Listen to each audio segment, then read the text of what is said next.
Iran যুদ্ধে ব্যাপক ক্ষয়ক্ষতির মুখে পড়েছে মার্কিন সেনাবাহিনী। যুদ্ধে ইরানের মুহুর্মুহু ড্রোন ও মিসাইল হামলায় এই পর্যন্ত 750 জনেরও বেশি মার্কিন সেনা আহত হয়েছে। মার্কিন প্রতিরক্ষা মন্ত্রণালয়ের যুদ্ধে হতাহতের তথ্য ভাণ্ডারে এই পরিসংখ্যান পাওয়া গেছে। স্থানীয় সময় বুধবার ওই তথ্য ভাণ্ডার হালনাগাদ করেছে পেন্টাগন। এতে 50 জনেরও বেশি আহত সেনার তথ্য নতুন করে যুক্ত করা হয়েছে। এই তথ্য এমন এক সময় সামনে এলো যখন তেহরান ও ওয়াশিংটনের মধ্যে সংঘাত বন্ধে আলোচনা অচল অবস্থায় রয়েছে। মার্কিন প্রতিরক্ষা মন্ত্রণালয়ের ডিফেন্স ক্যাজুয়ালিটি অ্যানালাইসিস সিস্টেমের ওভারসিজ অপারেশনস বিভাগের সঙ্গে অপারেশন এপিক ফিউরির তথ্য যোগ করলে মোট হতাহতের সংখ্যা পাওয়া যায়।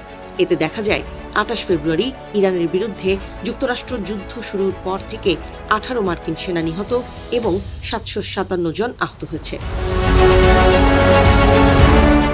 গত মাসে ডিকেজে ওভারসিজ অপারেশনস নামের বিভাগটি চালু করে মার্কিন প্রতিরক্ষা মন্ত্রণালয়। এতে বলা হয় 7 জুলাই থেকে নিহত ও আহত সেনাদের তথ্য এ বিভাগে যুক্ত করা হচ্ছে। তবে পেন্টাগন এখনও এই বিষয়ে বিস্তারিত কোনো তথ্য দেয়নি বা কোন সংঘাতে এসব হতাহতের ঘটনা ঘটেছে তা নির্দিষ্ট করেনি।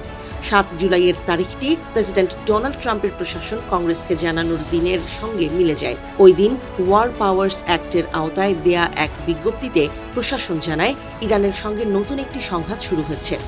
ওভারসিজ অপারেশনস বিভাগের বিষয়ে আরও স্পষ্ট তথ্য জানতে পেন্টাগনের সঙ্গে যোগাযোগ করেছে সিএনএন। গত মাসে ডিকেসে ইরানের হামলার মধ্যেই নিহত ও আহত সেনার সংখ্যা কমে যাওয়ায় সংবাদ মাধ্যম ও আইন প্রণেতাদের সমালোচনার মুখে পড়েছে পেন্টাগন। 4 জন নিহত ও কয়েক ডজন আহত সেনার তথ্য তালিকা থেকে বাদ পড়ে যায়, পরে সেগুলো আবারও যুক্ত করা হয়। সেই সময় প্রতিরক্ষা মন্ত্রণালয় সামাজিক যোগাযোগ মাধ্যমে দেয়া এক পোস্টে জানিয়েছিলেন সাময়িক তথ্যগত বিঘ্নের কারণে এই হেরফের হয়েছিল।